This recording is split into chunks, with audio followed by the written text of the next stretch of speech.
let's get ourselves round to Maude's garage. New front end just gives Maude such a more aggressive look. It's actually so rusty and stiff that I'll take drastic measures. And then it was time to sort out the wiring. I've just noticed a problem. Came out. The exhaust is making a right racket. And loads of you have been in touch to say, please don't cut the wings. I just heard a massive bang from the rear end. A big dent around here. Rust in there, there's a hole. It is rotten orangeness. But my new dash is wired up differently. I love your car. Thank you. Brilliant. Thank you.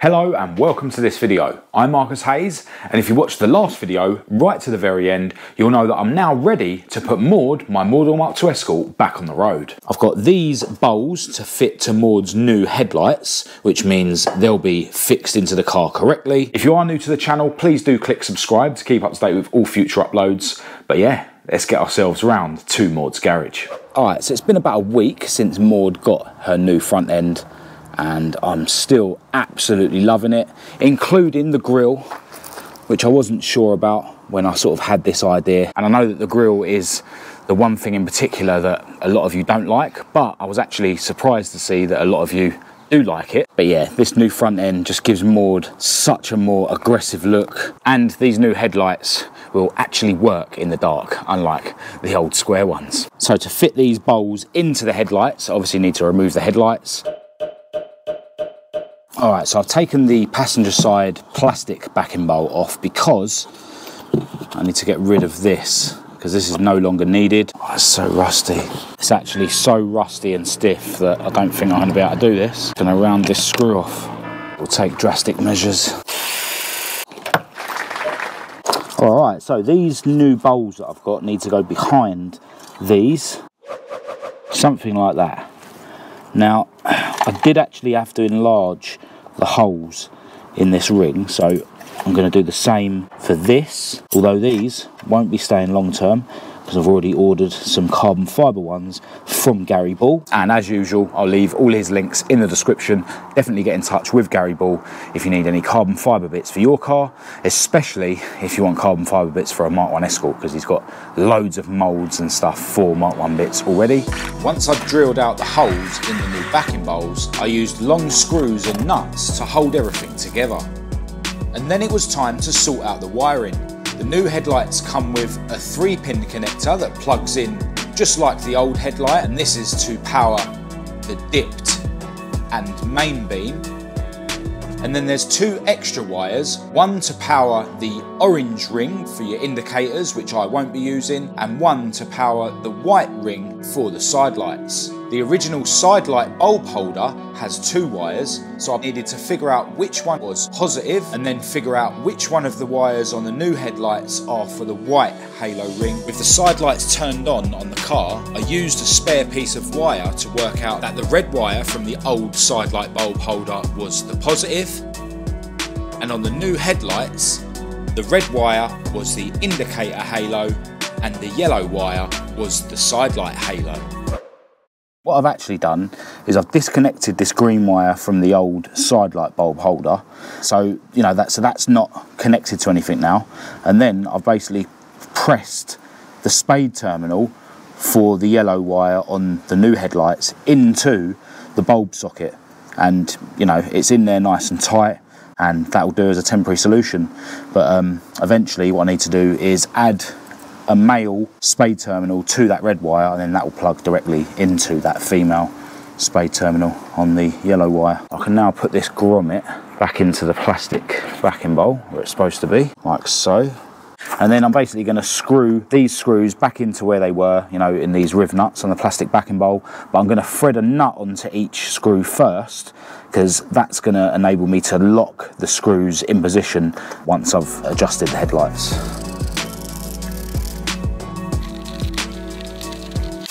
All right, so I've now got the passenger side headlight installed. So you can see where I'm going with this. We've got the screws obviously screwed into the riv nuts. We've got this first nut tightened up against the screw this way, which will pinch everything together. And then we've got this other nut, which once the headlights are adjusted, that will get done up against that way, and that will lock everything in place. But I've just noticed a problem. These headlights aren't held solidly with both of these bowls on there. Yeah, I'm pretty sure these are exactly the same headlights as I've got fitted to Esther, and these are the rings that were fitted to Esther before I got the carbon ones. But yeah, unless these headlights are slightly different and they're a bit narrower, or maybe these bowls that I've bought on eBay aren't exactly the same as the Mk1 Escort ones that are fitted to Esther. But yeah, I need to somehow make this a tighter fit in there. Dear oh dear. All right, so I think I've come up with a temporary solution, and it's a proper cowboy solution. You know me. But basically, I'm going to use these bits of wire. I'll just trap them in there, and in theory, that should tighten everything up. Oh, where we're going to see them. I didn't think they'd be noticeable. All right, so I've rushed ahead a little bit. I've actually got a boxing class to get to very soon, and I've now got Maude's grille back on, and I've been roughly adjusting the headlights. As you can see from the beam on the wall, you know, it's not too high and it's not too far over to the driver's side. You always want your headlights down and towards the passenger side so you're not, you know, shining it in the eyes of oncoming drivers. But they will need to be adjusted properly. Just switch the lights off. I'll explain how I got the headlights to not be rattling around inside the rings. I found some black wire basically so you can't see it. There's 3 bits in there and they're all at the bottom. So now the headlight doesn't rattle around. The riv nut in the plastic backing bowl down here actually came out, so I think I'm going to bond those riv nuts in both of the plastic backing bowls just to save any issues in the future. So yeah, this needs to be redone, and yeah, I'll worry about adjusting the headlights properly once it goes back together after I've done that. And when I take the grille off to do that, I'm going to try and get rid of some of this overspray on this grille. Right, off I go to boxing. The exhaust is making a right racket. That's squeaking noise. I need to look at how it's mounted. I added a mount onto the very back of the exhaust system, and that failed on the day where we took this thing to Aldershot Raceway to do a load of drifting. And I've basically just hooked it back onto the original mount, which basically doesn't stay on and it squeaks. But yeah, that's another thing I need to sort out tomorrow. But yeah, feels good to be back in the driver's seat of this thing. As I always say, she is absolute junk, but she's got a lot of character. And of course, I'm driving along now with my side lights on, so we've got the halo rings. I actually forgot to put the front plate on this thing, so hopefully we don't get pulled by the police. I haven't got to travel far to get to boxing anyway, but if we get pulled, then that's going to make me late, and I think you end up getting a fine. But it is what it is.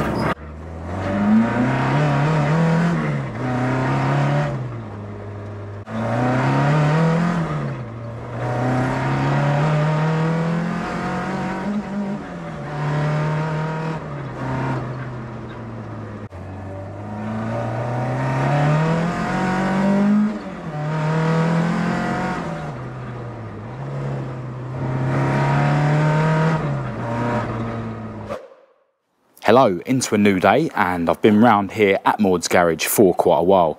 Before I show you what I've been up to, there is one thing that loads of you guys have been in touch to give me your opinions on. When I fitted Maude's front lip, I mentioned that I do intend to cut these wings back to meet the front lip, and I also mentioned that this side, the front lip, has been cut back by the previous owner more than the other side. And loads of you have been in touch to say, please don't cut the wings because you think it's going to look silly, which potentially it will. The problem is I've already had issues with the wheels rubbing around here at a drift day on the driver's side, and then the last drift day I went to, it was doing it on the passenger side. So I do need to cut these wings for clearance anyway. The other thing is that although this car's already got a twin cam anti-roll bar, which brings the front wheels forward in the arch and gives you a bit more caster, at some point in the future I would like to fit a tension strut kit or a compression strut kit. I can't remember which one is which, but when I do that, it will mean that I'll be able to dial in even more caster, which is going to bring the front wheels even further forward in the arch, and then I'll have even more issues with rubbing. So I do intend to do exactly what I said. I'm going to cut the lip on the other side to match this one, and then I'm going to cut both arches out. Now, I'm not going to cut it, you know, like this. You know, I'll probably just go something like that, you know, down to there, and then it can just go down like that, which I know isn't going to look great, but Maude's not really about the looks anyway, is she? All right, so first thing I did when I came around here today was to remove her grille, her headlights, and the plastic backing bowls, and I used fiberglass to bond in the riv nuts just to prevent them coming out when I'm trying to fix the headlights into the car. Whilst it was all apart, I gave the grille a clean with thinners to remove all the overspray that was where it shouldn't be, and the grille looks a million times better without the overspray everywhere.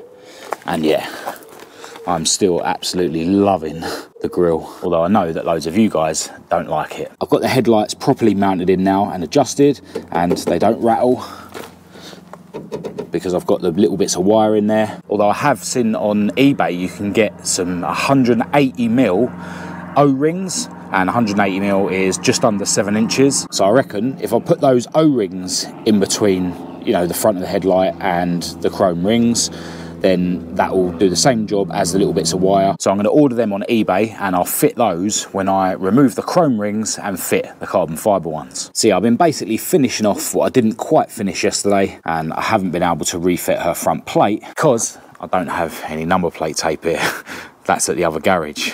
Now, another thing I've been cracking on with today is giving all this area in the back a key, because I'm actually going to chuck a load of matte black paint on, you know, these areas in the interior. The car's really dusty inside from where I was doing the filler work and paint work recently, so I need to hoover the car out. So I thought it'd be a good idea to key those areas up, which is going to create more dust, and then hoover the car out. Oh, there is one other thing I've done today, and that is to repair my very crude exhaust mount. When I have it hooked up to the standard mount, which I've bent out the way now, basically the exhaust hits the anti-tramp bar, which makes the squeaking noise, but now it should be fine. And I know that exhaust is absolutely hanging, but there's actually someone in Northern Ireland who said they've got a back box for me, so yeah, just trying to make do until I go and pick that up. All right, so I think I'm going to head over to Esther's garage, because I've got a generator and a hoover over there, so I could hoover the back of Maude out while I'm there. But also, while I'm over at Esther's garage, I can show you what I've been waiting for that came through the post today. I just heard a massive bang from the rear end, and the only thing I can think of is maybe one of the half shafts have snapped. Now, I know when I snapped one of my half shafts the last time, it would sort of pull to one side when you rev it, because obviously only one's spinning. But it's not doing that, so I suppose the only way to find out is to give it some beans somewhere and see if it goes sideways. Yeah, unless something got flicked up by the wheel and hit the boot floor or something, but I didn't notice anything in the road. Yeah, very strange.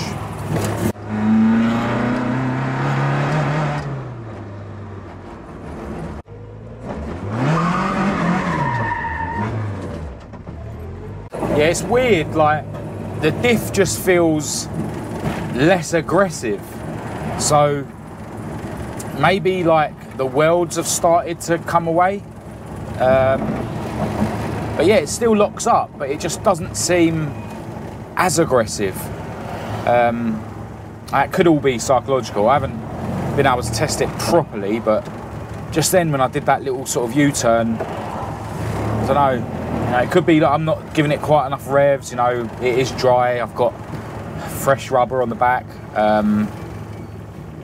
Yeah, I don't know. The first thing I did when I got to Esther's garage was hoover out the rear of Maude's interior. Then I applied some cure rust to the rusty areas, and then I jacked up one rear wheel at a time to see if her diff was still locked, which it was. I also had a look underneath to see if I could find anything wrong, but there wasn't anything. I carried on hoovering the rest of Maude's interior out, gave her dash a bit of a wipe, and then I pulled Esther, my ST170 powered Mk1 Escort, out of her garage.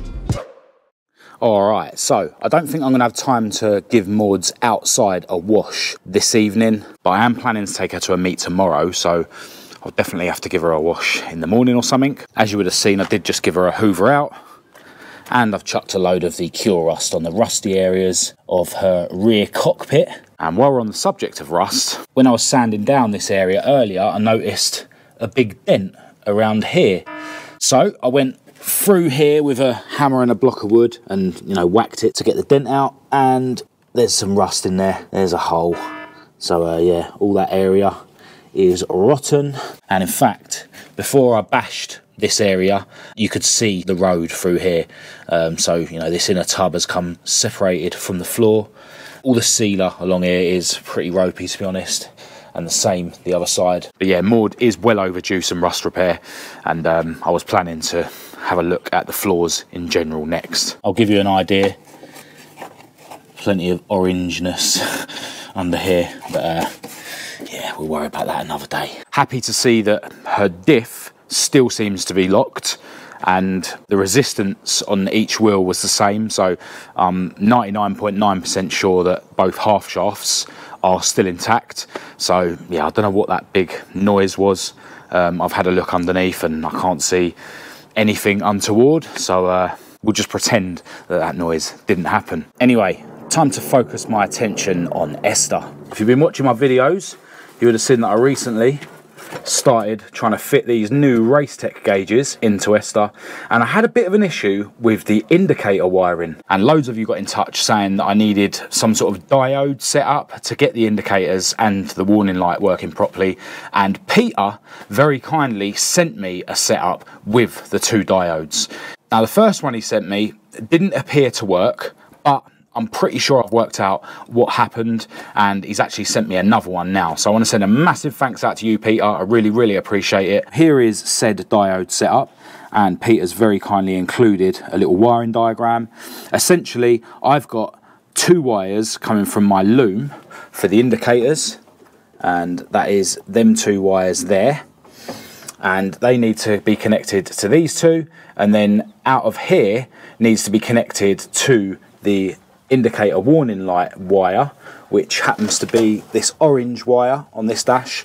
I've had to make up this extension, so yeah, it will be this wire. And as we can see from Peter's diagram, this wire that goes to the dash, which is the orange wire on my dash, should be a plus, you know, a positive going to the warning lamp in my dash. But my new dash is wired up differently, and that is why the first little diode setup that Peter sent me basically stopped working. I blew the diodes. So let me explain. This dash has two positives and two negatives, and basically I've had to double my 12 volt feed into the dash so that I can connect up to the two positives on the new dash, and I've done the same to the earth, just doubled it up because the new dash has two earths. So with the dash powered up, I then discovered that this orange wire had 12 volts coming out of it. So rather than this warning light being on the earth side, it was on the positive side. So we've got 12 volts going into it, which will be coming from one of the 12 volts here,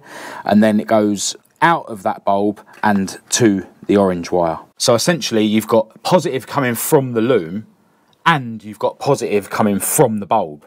So obviously if you connect those two wires together, it's not going to work. So what I need to do is I need to rearrange how this bulb is wired. I need the negative side of this bulb to be hooked up to one of the negative wires coming out of the dash, which will ultimately end up going to the body and then ultimately back to the negative side of the battery. And then the positive side of this bulb, instead of it just being connected to a positive coming into the dash, I need to connect that to the orange wire, so it gets its positive from the loom via this little diode setup.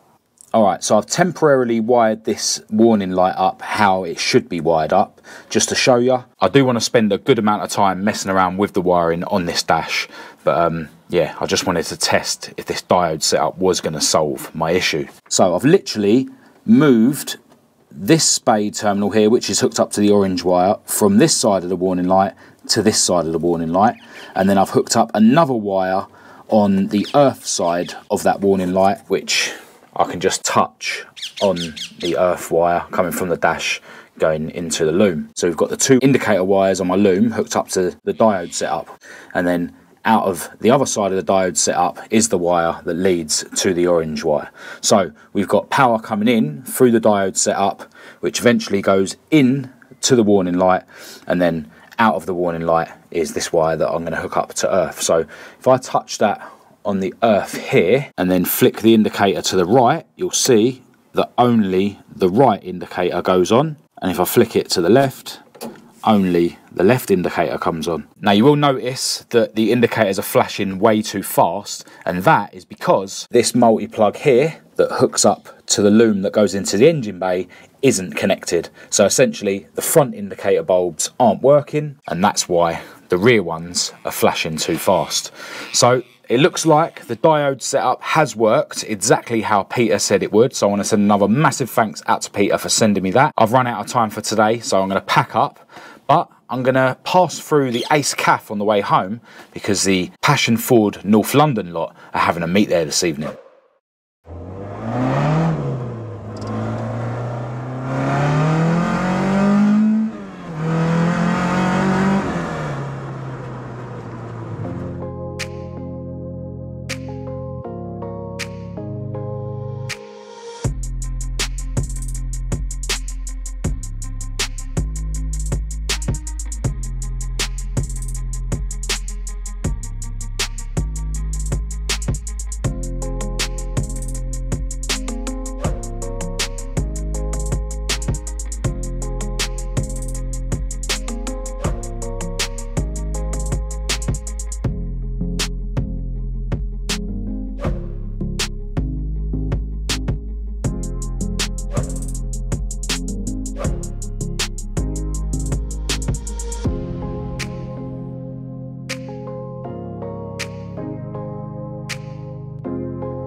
I love your car. Thank you. Brilliant. Thank you, man. It's junk.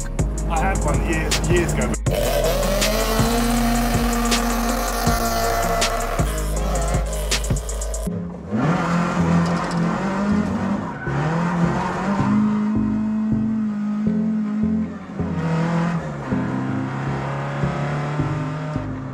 Well, that was another really cool evening at the Ace Cafe. I wasn't there very long, but massive shout to everyone who I did get chatting to. The Passionford North London meets are always worthwhile checking out. I will, of course, leave their links in the description. But yeah, that concludes another day in the life of this idiot. And yeah, tomorrow I'm actually going to a car meet that someone's invited me to. I want to send another massive thanks out to Peter for sending me that little diode setup. It looks like I am, after all, going to be able to wire up my new dash. And yeah, I need to actually pull my finger out with Esther because I've got 1 week exactly. Actually, only 6 days really, because today's over, until I've got to be at Santa Pod with Esther for the Ford show. Massive shout out to everyone who's going to be joining me on my club stand at that event. We've got 41 cars on the list. Hopefully, all of us make it there without breaking down. Shouldn't have said that. But yeah, really need to pull my finger out with Esther. If not, then I'll have to take Maude. So I'm going to end this video here. If you did think it was any good, please do give it a thumbs up and a share. If you didn't, give it a thumbs down. Click subscribe if you're new to keep up to date with all my future uploads. Feel free to follow me on Facebook, TikTok and Instagram. Massive thanks to my patrons for your ongoing support. Do check out my website for merchandise and parts. I'll leave all the links to all of that in the description, along with my email address for anyone who wants to contact me. But other than that, until next time, thanks for watching.